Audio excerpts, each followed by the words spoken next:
Vous aimeriez faire quelque chose mais vous ne savez pas comment faire? Bonjour, c'est Bertrand, votre coach web. Bienvenue dans ce nouvel épisode du podcast, épisode 531. J'espère que vous avez la forme, la patate, l'énergie, des projets, des envies de créer du contenu, des envies d'aider votre audience à faire des nouvelles choses.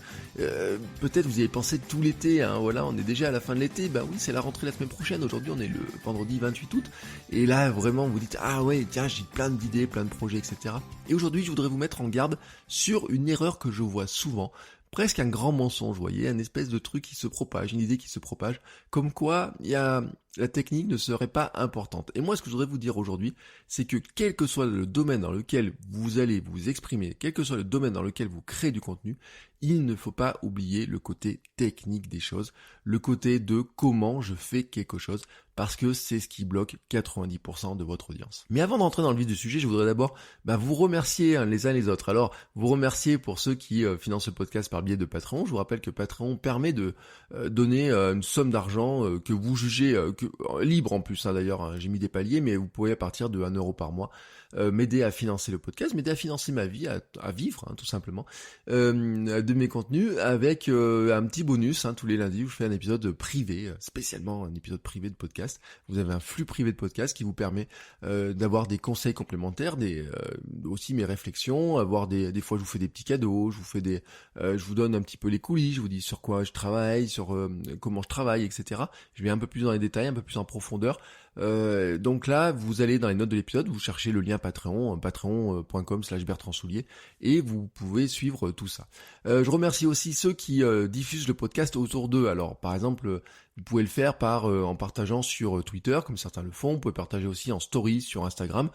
C'est simple, vous dites j'écoute le podcast à tel endroit. Vous pouvez faire une photo de votre autoradio, c'est marqué votre coach web par exemple. Et puis vous mettez une petite story, vous taguez @Bertrand Soulier sur Instagram en story. Vous mettez le hashtag votre coach web. Et vous savez que ça aide le podcast à se faire connaître, mais ça aide aussi le podcast en lui-même dans sa globalité à être connu. Là, quand je dis le podcast, c'est vraiment le monde du podcast. C'est-à-dire que vraiment, j'en parlais hier dans un podcast dans lequel j'étais invité, il y a encore beaucoup trop de gens dans ce monde qui n'ont pas découvert la puissance du podcast et l'intérêt du podcast pour eux. Et vraiment, on est tous dans cette grande barque là comme ça, de dire plus on rajoute de gens qui écoutent du podcast, plus on aura des podcasts intéressants à écouter, parce que ça va faire venir d'autres créateurs. Ça va nous permettre aussi aux créateurs déjà existants en fait d'avoir plus d'audience et de pouvoir développer plus de contenu, d'avoir plus de projets, etc. Et donc il faut arriver aussi à promouvoir le podcast dans son ensemble. Et puis je voudrais vous remercier aussi pour vos commentaires sur Apple Podcast. Alors notamment aujourd'hui je vais remercier Sébastien qui m'a laissé un commentaire super sympa. Il dit: j'ai découvert le podcast de Bertrand après le podcast Kilomètre 42. J'ai repris et pas fini les épisodes depuis le début. Oui, il y a un peu de boulot quand même, c'est vrai. Ce contenu est d'une richesse sans nom. L'aisance avec laquelle Bertrand nous transmet son savoir est bluffant. En bon élève, je prends des notes. Ce podcast m'a aidé à sauter le pas dans un domaine que je ne connaissais pas. Grand merci à toi. Eh ben, grand merci à toi, Sébastien.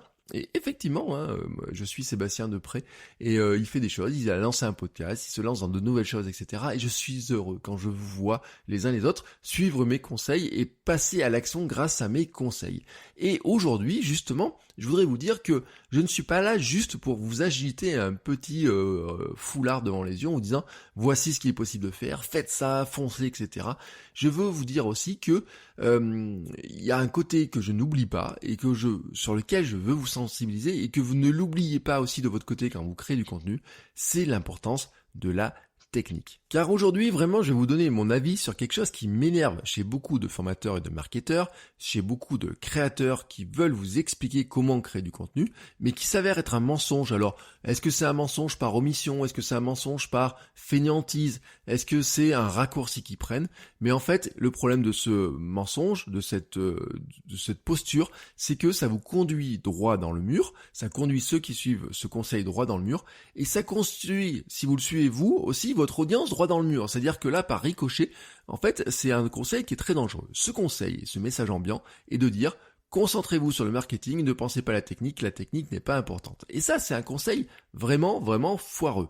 Alors, dans mon domaine, qui est la création de contenu, c'est tellement foireux car Internet, ça reste de la technique. Bah oui, les outils sont beaucoup plus simples qu'avant. Ce que je dis souvent, c'est qu'il y a 20 ans, si vous voulez mettre une vidéo en ligne, il fallait avoir des grosses compétences techniques. Maintenant, si vous voulez mettre une vidéo en ligne, vous avez YouTube, vous mettez votre vidéo en ligne. Techniquement, la mise en ligne, elle est simple, mais la réalisation de la vidéo en elle-même, reste de la technique. Les outils, la maîtrise de YouTube, de tous les outils qui est dans YouTube, reste de la technique. Donc il y a tout un tas d'aspects techniques et sur la vidéo, c'est pire. C'est-à-dire que sur la vidéo, faut maîtriser le son, faut maîtriser l'image, faut maîtriser l'audio, faut maîtriser le montage, etc. Tout ça, c'est la technique. Vous pouvez pas dire aux gens, alors si vous voulez vous faire connaître sur YouTube, vous faites une petite vidéo, vous la mettez en ligne, c'est facile, et vous allez voir ensuite avec le marketing, vous allez faire ça, mettre les commentaires, mettre ça, et vous allez voir, c'est simple. Oui, là-dedans, la personne, elle va vous regarder et vous dire, mais moi, il me manque l'élément essentiel, c'est comment je fais tout ça. Vraiment, là, vous lui avez jeté un beau chiffon, un petit peu. Dites voilà ce qui est possible de faire, regarde, c'est génial, etc. Mais maintenant, elle va vous dire, mais comment je fais? Et en fait, vraiment, c'est l'élément bloquant. Et je vais vous dire quelque chose, c'est que je pense que ça bloque 90% des gens. 90% des gens, quel que soit le domaine, sont bloqués par la réalisation technique des choses.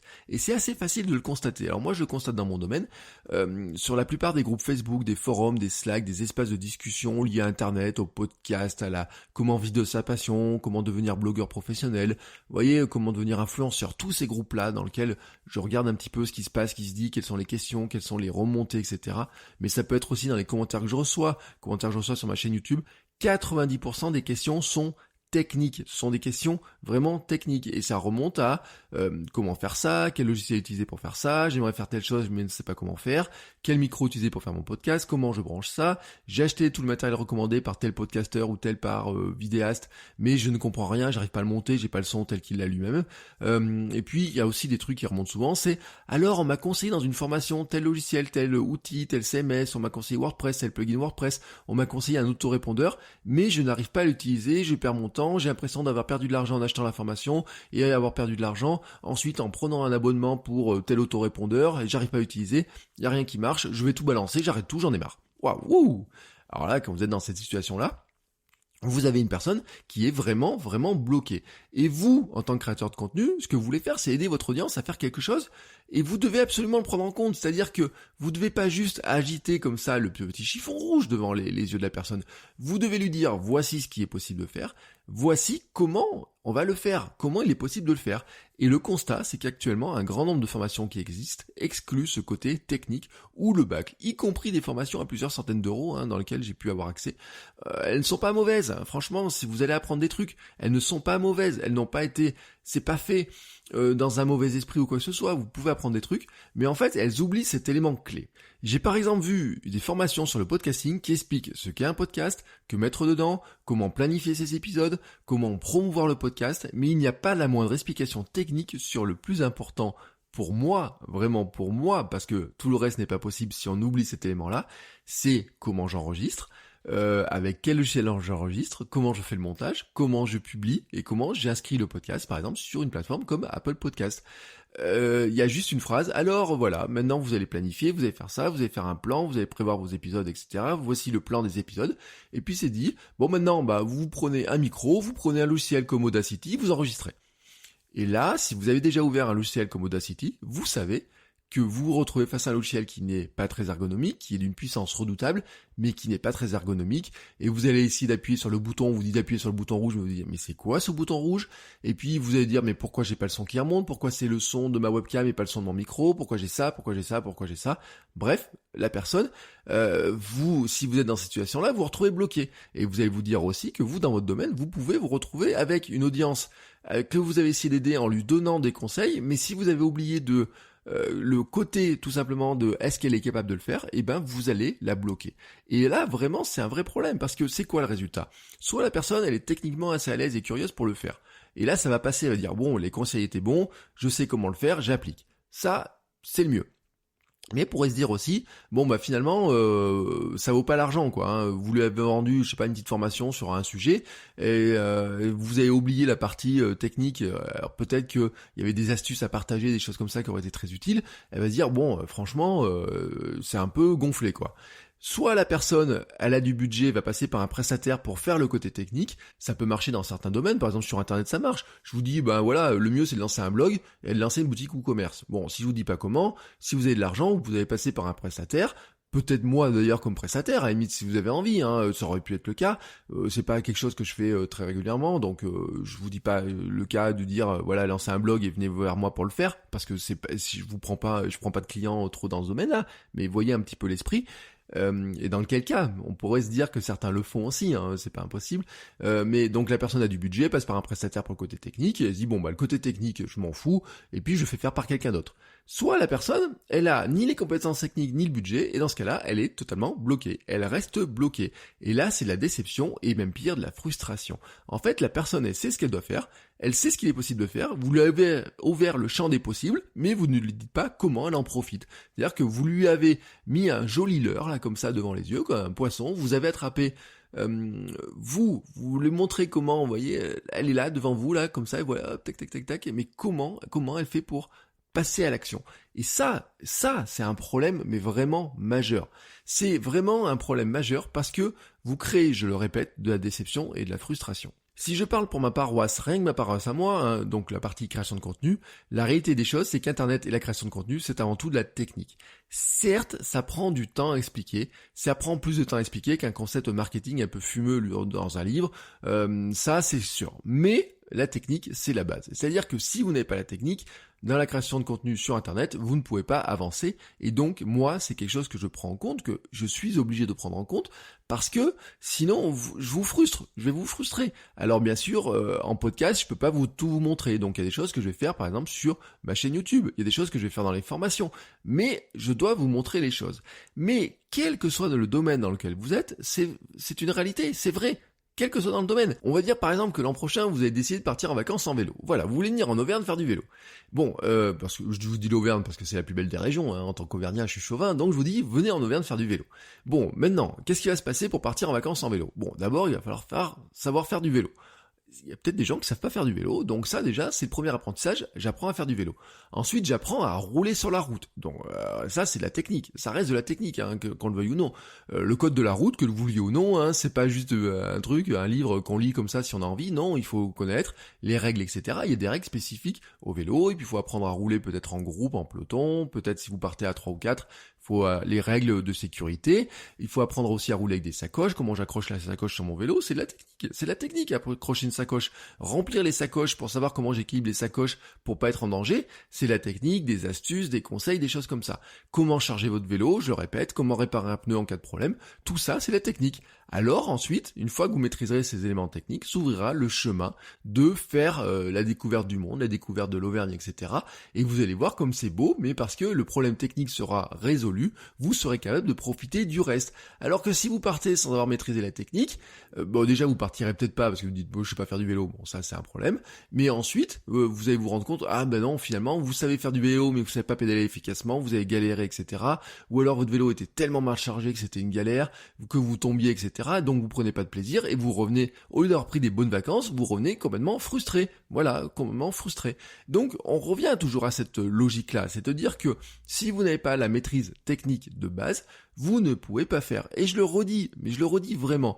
Là je parle pour moi je peux parler pour Internet, mais on peut le donner dans n'importe quel domaine. C'est la maîtrise des outils qui vous permet de réussir, ça ne signifie pas que vous deviez devenir un champion de la technique, ça ne signifie pas non plus que vous devez former votre audience à devenir des champions de la technique, mais en fait vous devez accepter cette phase d'apprentissage technique. Vous devez accepter qu'il y a la maîtrise importante de certains gestes indispensables. Par exemple dans la création de contenu, c'est savoir mettre en ligne un document, c'est savoir utiliser WordPress, créer une vidéo, faire un podcast, améliorer des photos, etc. Ça, ce sont des éléments de base, vous voyez, savoir créer un autorépondeur, savoir paramétrer un message, savoir envoyer telle ou telle information. Ça, ce sont des informations de base, vraiment que vous devez maîtriser, et donc sur laquelle moi, je vais vous donner des éléments que vous devez maîtriser. Mais quel que soit dans le domaine que vous soyez, vous devez expliquer aux gens quels sont les éléments techniques que vous maîtrisez, que vous avez répété et comment eux-mêmes ils peuvent les maîtriser pour arriver ensuite à faire ce que vous leur proposez de faire. Et c'est vraiment cet aspect-là, les billes techniques que vous devez leur donner, c'est indispensable que vous leur donniez, que vous leur expliquiez comment faire les choses. Parce que si vous êtes dans le domaine de la photo, si vous êtes dans le domaine de la domotique, vous pourrez leur montrer tout ce qui est possible de faire. Mais par exemple dans le domaine de la photo en disant « Ah ben en faisant de la pose longue, vous allez pouvoir faire ça ». Là, finalement, vous êtes dans l'exposition de ce que vous êtes capable de faire. Vous allez dire, bah alors, je vous conseille de faire des photos, ça, ça et ça et ça et ça, mais si vous leur montrez pas les petits conseils techniques, les petites astuces, bon, bah, il y a un moment donné, la personne va dire, ah ouais, ça a l'air sympa, j'ai essayé en bricolant un petit peu, mais j'ai pas réussi. Franchement, ça donne pas le résultat. Comment tu fais réellement les trucs? Si on prend la domotique, comment par exemple allumer les lumières de votre salon en disant, alors je vais pas dire le mot magique, mais tac tac tac tac, allume les lumières du salon. Bon, euh, si vous avez juste la possibilité, parce que moi je le fais, je l'ai déjà montré en juste, on m'a dit, mais comment tu fais ça? Alors moi, mon domaine à moi, c'est pas d'expliquer la domotique, donc voilà, je crois que j'ai fait un billet de blog, je pourrais faire un billet de blog sur le sujet, sur comment on le fait, mais c'est pas vraiment mon domaine. Mais si votre domaine à vous, c'est la domotique, et que quelqu'un vous leur montrez que c'est possible, mais que vous ne leur expliquez pas à ceux qui ont envie de le faire comment c'est possible, bah quelque part vous allez les frustrer. Ils vont vous dire, bon bah c'est bien beau ton truc, mais finalement, bah moi j'arrive pas à le faire. Et je peux prendre plein de domaines. Si par exemple je vous fais une formation Instagram, et je vous dis voilà, ou un conseil Instagram, je vous fais un épisode sur Instagram, je vous dis, pour bien profiter des stories sur Instagram, il y a un truc qui marche bien, ça serait de faire des gifs animés de vos stories, de vous-même, qui bougent comme ça, vous les mettez dans vos stories Instagram, et puis comme ça vous allez pouvoir les intégrer dans vos stories, vous allez voir c'est génial. Et je vous donne l'information comme ça. Et vous regardez sur mon compte Instagram, @BertrandSoulier, et vous allez voir, il y a effectivement des stories où vous me voyez en train de bouger, etc. avec mon t-shirt du Hamsters Running Club qui est lié à Kilomètre 42. Et là, vous vous dites, oui, mais t'as fait comment? Comment tu fais ce gif animé? Comment tu fais pour te transformer toi en gif animé? Comment tu arrives à faire ça? Et la question, en fait, elle vient pas du débutant, je veux dire, je vous parle souvent de l'esprit du débutant, etc. Bien sûr, le débutant, il va poser la question. Mais en fait, il y a plein de personnes qui vont poser cette question. La question peut venir de personnes très aguerries, des personnes qui sont à l'aise avec les outils, qui maîtrisent plein de choses, qui savent faire plein d'autres trucs, techniques, etc. Mais qui ne connaissent tout simplement pas cette technique-là, cet outil-là en particulier, cette petite côté de maîtrise-là. C'est-à-dire que c'est pas parce que, par exemple, vous savez faire un gâteau que vous savez faire tous les gâteaux. Et vous n'allez pas lui répondre, ah bah, enfin, si, il y en a certains qui vont faire ça. Vous n'allez pas lui répondre, bah, regarde sur YouTube, il y a plein de tutos pour le faire.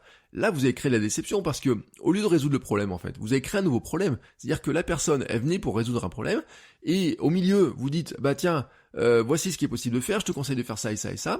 Et là, vous lui dites pas comment faire. Elle se retrouve avec la déception de se dire, ah oui, mais maintenant, il va falloir que je cherche ça. Et donc, elle va partir sur une autre recherche. Elle pensait avoir trouvé la solution avec vous. Et au lieu d'avoir trouvé la solution, vous lui créez un nouveau problème. C'est-à-dire que, au lieu d'être un résolveur de problèmes, vous êtes un créateur de problèmes. Et moi, franchement, je vous dis, en tant que créateur de contenu, vous n'êtes pas un créateur de problèmes. Vous êtes un créateur de ce qui est possible, de solutions, vous amenez des solutions, vous aidez les gens, vous leur solutionnez des problèmes. Vous n'êtes pas là pour leur créer des nouveaux problèmes. Ou alors, si vous leur créez des nouveaux problèmes, c'est mieux de se dire, bon, maintenant que je maîtrise la technique, mon nouveau problème, c'est de dire, waouh, dis donc, alors maintenant que je sais faire ça, etc., je voudrais encore progresser, faire des progrès. Voilà, ça, c'est un bon problème. Mais leur créer un problème de se dire, bah tiens, je voulais maîtriser un truc là, mais pour maîtriser ça, bah il faut encore que je reparte de d'autres recherches, etc., alors que je pensais qu'il allait me le solutionner. C'est pas un bon truc, c'est pas un bon truc. Le pire en plus, c'est que souvent vous allez les envoyer sur YouTube, et sur YouTube ils vont tomber chez un concurrent, et ils vont se rendre compte quand même qu'il y a un mec à côté de vous, hein, ou un mec ou une fille, hein, ou quelqu'un qui en tout cas est beaucoup plus pédagogue, qui va leur expliquer les choses beaucoup plus simplement, qui va leur montrer comment faire, et que peut-être on peut plus lui faire confiance à lui qu'à vous. Et là, franchement, c'est vraiment, vraiment, vraiment dommage. C'est pour ça d'ailleurs, hein, que si vous allez sur ma chaîne YouTube, hein, vous cherchez Bertrand Soulier sur YouTube, et je vous mets le lien dans les notes d'épisode, vous verrez qu'il y a des tutos, que mes formations aussi inclut un volet technique quand il le faut. Par exemple, sur une formation sur l'aimant à client, eh ben, je filme mon écran, je montre comment utiliser MailerLite, je montre les petites astuces, les petits conseils, comment on fait pour envoyer ça. Je montre aussi, par exemple, au lieu de dire qu'il faut faire un lead magnet, il faut aller sur Canva pour faire un lead magnet, je montre comment je crée le lead magnet sur Canva. Vous voyez, directement. Alors, je montre pas toutes les astuces de Canva, mais je montre, voilà, comment sur Canva on peut prendre un modèle, comment on peut créer un PDF, comment on peut faire ça, quelles sont les astuces du PDF, etc. C'est-à-dire qu'au lieu de dire, bon bah, vous allez sur Canva, vous faites ça, et puis une fois que vous avez fait ça, bah, vous revenez me voir pour faire la suite. Au lieu de dire, bah, regardez, il y a des tutos, il y a plein de tutos sur YouTube pour trouver comment faire ça sur Canva, je vais tout simplement dire, voici un étape pour faire ça sur Canva, et vous allez voir comment vous pouvez le faire, et une fois que vous avez donné ces éléments-là de base, tout simplement, la personne, si ensuite elle veut creuser, si elle veut devenir un geek du domaine, un geek de Canva, mais un geek de plein de choses, ça peut être, là, elle pourra le faire, mais en tout cas, vous ne l'avez pas bloqué, vous la laissez pas totalement bloquée. Et je vais vous donner le truc à suivre qui est pour moi, un bon exemple, c'est la cuisine. Vraiment, si vous prenez la cuisine, si vous voulez préparer un gâteau d'anniversaire, voilà, vous voulez préparer un gâteau d'anniversaire. Alors si c'est un gâteau, vous allez me dire oui, pour préparer un gâteau au yaourt, il n'y a pas beaucoup de techniques à maîtriser. Et encore que vous pourriez chercher des techniques sur comment mieux mouler le moule pour que le gâteau n'accroche pas à votre moule, vous voyez, des choses comme ça. Mais qu'est-ce qui va se passer? Vous voulez faire un gâteau d'anniversaire, vous allez chercher la recette. Si par exemple le gâteau que vous voulez faire c'est un millefeuille, avoir la recette avec juste les ingrédients, ça vous sert pas à grand chose. En fait, ça vous sert même à rien. C'est-à-dire que ça vous crée de la frustration. Si vous allez juste comme ça à la liste des ingrédients pour faire votre truc et on vous dit alors faites d'abord ça, mélangez ça, hop. Et à un moment donné, il va falloir avoir la technique sur comment faire la pâte feuilletée, comment faire un bon feuilletage, comment empiler les épaisseurs, comment faire le glaçage dessus, comment le couper, comment le tailler, comment le décorer. Vous voyez, si votre but du jeu c'est vous chercher à trouver un contenu sur gâteau d'anniversaire, si vous-même vous êtes créateur de recettes de cuisine, et si vous voulez apprendre aux gens à faire gâteau d'anniversaire, c'est à un moment donné, il faut qu'il y ait toutes les étapes. Il faut pas qu'il y ait juste les ingrédients, qu'il y ait juste à quel moment vous mélangez et que vous arrivez sur le truc, voilà, le gâteau est prêt. Non, il va falloir expliquer le but à atteindre, les ingrédients, les techniques pas à pas, les petits conseils, les petites astuces pour arriver à reproduire le gâteau d'anniversaire que les gens ont en tête. Parce que c'est ça. En fait, ils vous ont cherché pour trouver un gâteau d'anniversaire, ils vous ont trouvé en cherchant un gâteau d'anniversaire, comment le faire, ils vous font confiance pour les aider à faire ce gâteau d'anniversaire, et dans la cuisine, vous allez leur montrer comment le faire. Et vraiment, vous allez regarder, si vous suivez des recettes de cuisine, vous allez voir qu'il y a des recettes de cuisine qui vous laissent un peu dans le vague en vous disant, vous mélangez, voilà, c'est fini. Là, vous dites, ouais, ça ressemble pas tout à fait. Et puis vous avez des recettes qui sont bien mieux faites, qui vont vous expliquer les pas à pas, toutes les petites techniques à maîtriser, les petites choses à faire, pour arriver vraiment à faire le plat tel que vous avez envie de le faire et tel qu'il ressemble sur la photo quand vous le trouvez. Et donc c'est vraiment le bon exemple, c'est-à-dire que vous devez imaginer vos contenus, quel que soit le domaine, comme des recettes détaillées avec des pas à pas juste la liste des ingrédients, mais vraiment de dire voici ce qu'on va faire, vous avez les ingrédients, voici maintenant comment vous allez les mélanger, comment vous allez prendre tel outil, comment vous allez faire ça, voici les petites astuces pour utiliser. Et voici comment vous allez arriver au résultat que je vous promets et que vous recherchiez au départ. Certes, ça prend un peu plus de temps à faire, mais c'est comme ça que vous allez gagner en utilité. C'est comme ça que vous allez vraiment créer des contenus pertinents. C'est comme ça que vous allez créer des clients et surtout que vous allez créer des super fans parce que la personne que vous allez aider à ce point-là, en étant aussi utile, vraiment là, elle sera prête à vous faire confiance les yeux fermés la fois suivante, et elle sera prête aussi à vous recommander à tous ses amis, et ça, c'est ça la notion de super fan, c'est-à-dire que c'est quelqu'un qui adore tellement ce que vous faites, qu'elle va vous recommander, qu'elle va acheter les yeux fermés tout ce que vous faites, et c'est vraiment ce que vous cherchez à faire, c'est vraiment ce que nous cherchons à faire, et donc c'est pour ça que vous devez vraiment imaginer vraiment vos contenus, quand vous les créez, que ce soit des contenus gratuits, des contenus payants, l'ensemble de ce que vous faites dans tous les éléments, vous devez pas passer outre les aspects techniques qui permettent à votre audience d'arriver à faire ce que vous leur proposez de faire et la chose qu'ils cherchent à faire quand ils consultent vos contenus. Vous devez vraiment penser en termes de recettes de cuisine plutôt que juste en termes de voici les ingrédients et débrouillez-vous ensuite. C'est vraiment comme ça que vous allez aider les gens et c'est vraiment comme ça que vous allez vous aider, vous, à vous développer et à créer de meilleurs contenus. Voilà, c'était mon conseil du jour. N'hésitez pas si vous avez des questions, des remarques, vous m'envoyez un petit message. Vous pouvez venir aussi sur votrecoachweb.com sur lequel il y a les notes de l'épisode. Je vous rappelle, votrecoachweb.com/531. Vous tomberez sur les notes de l'épisode parce que pour chaque épisode, c'est le numéro de l'épisode qui sert de lien. Vous faites votrecoachweb.com/ le numéro de l'épisode, vous tombez sur l'épisode qui correspond. Ça marche pour tous les épisodes, peut-être s'il y a une petite erreur, si vous la trouvez, vous me le signalez au cas où ça puisse ne pas marcher. Il y a peut-être un ou deux épisodes qui peuvent manquer, mais dans ce cas-là, je répare. Et donc, n'hésitez pas si vous avez des remarques, des questions, et puis vous avez aussi les questions par le biais du répondeur. Faites votrecoachweb.com/répondeur pour pouvoir me poser une question, voilà, tout simplement, si vous avez des questions complémentaires, et si vous voulez encore plus de conseils, plus de petits bonus, etc., je vous rappelle, je vous ai parlé du Patreon, mais il y a aussi les mails, newsletters, faites votrecoachweb.com/email, et vous avez accès, alors en ce moment, j'ai repris le quotidien, les mails quotidiens, dans lequel tous les jours, je vous donne des petits conseils, des petites astuces, mes petits plans, mes petites pensées, etc., sur comment créer du contenu, comment penser le marketing, ce que je lis, ce que je pense, ce que je découvre, ce que je teste, qu'est-ce qui marche pas, tous mes conseils.